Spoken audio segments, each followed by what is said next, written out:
Well, what I wanted to know, there are two types of businesses. What's the difference and why would I register one type of business as opposed to another? So you're referring to the business name versus the company, right? Right. So a limited liability versus just registering the business name. Yes, that's right. So I mean, just as I mentioned before, registering the business name because you're doing business in a name other than your true name. Because what the business name actually does, it's just Jade Harrison trading as financial fitness, right?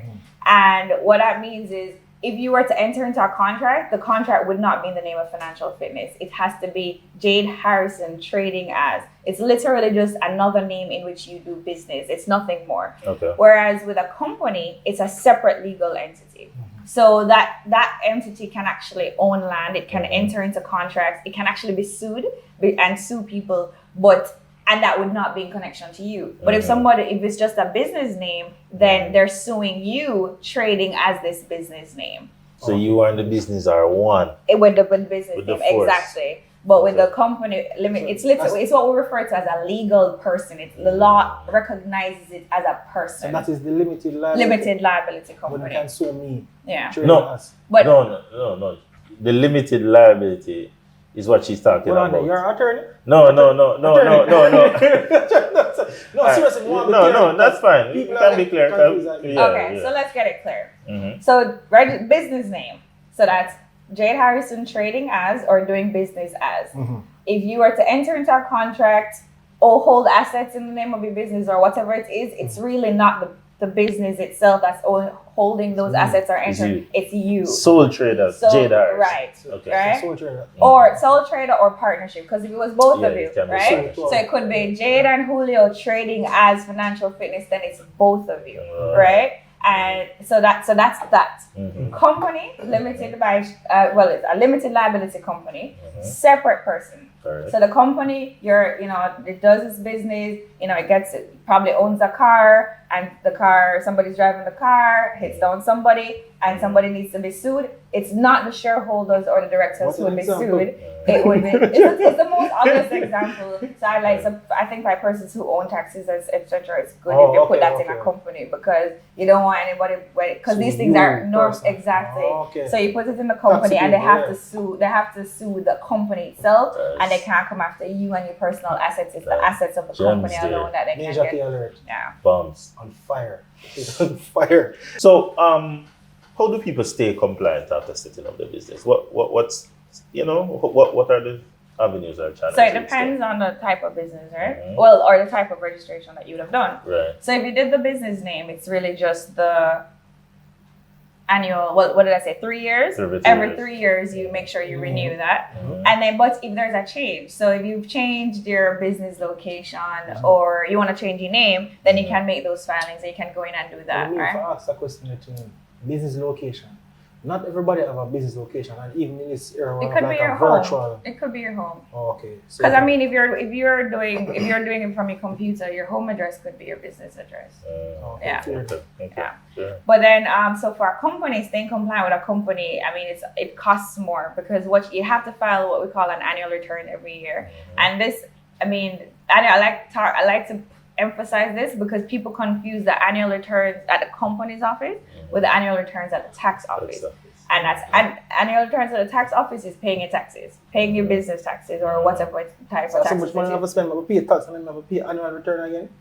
Calm down. I'm not sure of this thing. I'm going here, folks. Let us listen. But yeah, so you have to file an annual return every year, just stating who the directors, company secretary, shareholders, whether there were any transfers of shares, change of, and what the registered office address, just kind of giving an update of the status of the company for that period of time. And you're right, the company it costs more to maintain it. But you get a lot more benefits from it, but it costs more to maintain it. So it's actually just $5,000 to file it, file the annual return every year. But if you file it late, there's a late fee of $100 per day up to a maximum of $10,000.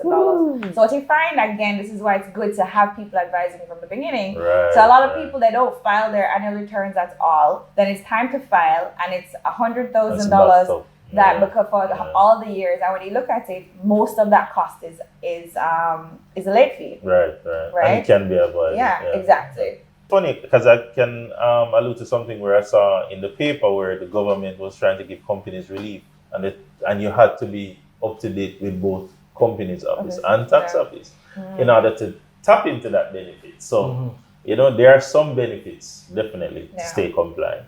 So I just wanted to add, because you said what do you have to do to stay compliant after. So if you change directors, if you change the company secretary, that type of thing, Right. you need to give notice to the company's office as well. Or if you've issued additional shares to new shareholders, then you also need to notify the So you company's can office. issue before. Yeah. As in, how does that process work? Like when you issue, I can say I'm issuing shares to somebody. Well, yes and no. So the process, and this is where legal advice definitely comes in again. Yeah. So No, the process is massive value like massive value. because you have to file. So as the company, remember you and the company are not the same person, True. right? The directors are considered directing mind and will of the company, but it's the company that's doing it. So what the directors have to do, and sometimes the shareholder, depending on the type of action, is pass a resolution authorizing the issue of the shares. And when it comes to issuing shares, you have to ensure that you have enough shares to issue, because when you incorporate the company, one of the things that you say on in the articles is how many shares the company is authorized to issue. So if you've already issued all of those shares, then you have to actually increase the maximum number of shares the company is authorized. That's one resolution. Then you have Resolution. Yeah. What do you mean as a resolution? A resolution, what's the best way to this with a layman term for a resolution? It's really so it usually says, be it resolved that the company is hereby authorized to issue X amount of official shares. instruction. Yes, and that is directors who do that. That's it's authorization then. It's like the company's authorization to take certain actions, or the authorization of persons to take actions on behalf of the company. Right? Law It's stuff. office. It's Yeah. officers. That's why I need counsel, folks, because I remember all of this. Yeah, guys. Exactly. Counsel, yeah. Exactly, because that's one of the things I was mentioning, right? Where people will just say, "Oh, I'm issuing shares," and they go through this process of issuing shares, and then none of the proper steps were taken to issue the shares, and that makes it actually null and void or voidable, right? And then in relation to transfer of shares, and this is the biggest one. Let's say you're transferring shares to somebody, and you go ahead and you probably sign what you think you're signing, and do all of those things. Under the Transfer Tax Act, if you haven't paid stamp duty and transfer tax on that transfer, it didn't happen at all. So you may have paid somebody to transfer shares to you, and you may think you're a shareholder in this company, but because that transfer document or transfer instrument was not stamped or transfer tax not paid on it, not valid. People pay for the lawyer. Right now, pay for the lawyer. Just see that. Yeah. Pay for the lawyer. It is worth the money. We spoke about another issue, Jade, in terms of keeping proper records. Yeah, this is a different level of record, so what you look at it very necessary. Yeah. She's telling us that in order to do the transfers, we need to have proper records too, right? As well as resolutions. So that means when we have a meeting, we need to state it in a letter and all of these things, right? Yeah, even if you're, and that's the thing. That's something I think people overlook, because if you have your company as just you, and you don't intend for any external people to come in, then it's all well and good you're doing all the wrong things, and nobody ever cares advice, though, right? Definitely. So, but otherwise, even if we're a one-man company, if you sit down and you say, "This is what I'm going to do," you document it as minutes of a meeting or a resolution of the director, because you are not the company. I think that's a big mistake people make, where they act as if, well, it's my company, so I can do whatever I want. Yes, you can, but do it the proper way, because technically, if you want an investor to come in afterwards and all of those things are done, that can actually really affect your prospects for getting funding, because there's a due diligence process that they're going to go through. And when an investor is doing their due diligence process and they realize that the company is not up to date or has not been doing things the proper way, they might just walk away because it's just too much, hassle to get that sorted out, and they go to somebody else who has their business in order. Okay. So call the lawyer, pay for the lawyer, get the counsel. I know you also look at Fintech law. I'm not exactly sure what that is, but I just wanted to find out what is that. So Fintech is like a buzzword you're going to be hearing a lot more in the future. And I've been hearing it a lot too. So it's really financial technology, right? So everything that's happening online now with banks who offer these online platforms or e-wallets or all of those fall under the ambit of financial technology, and there are laws that govern that, or there should be laws that govern that. But the reality is our laws tend to catch up with the trends afterwards, definitely. right? So, but recently the BOJ, Bank of Jamaica.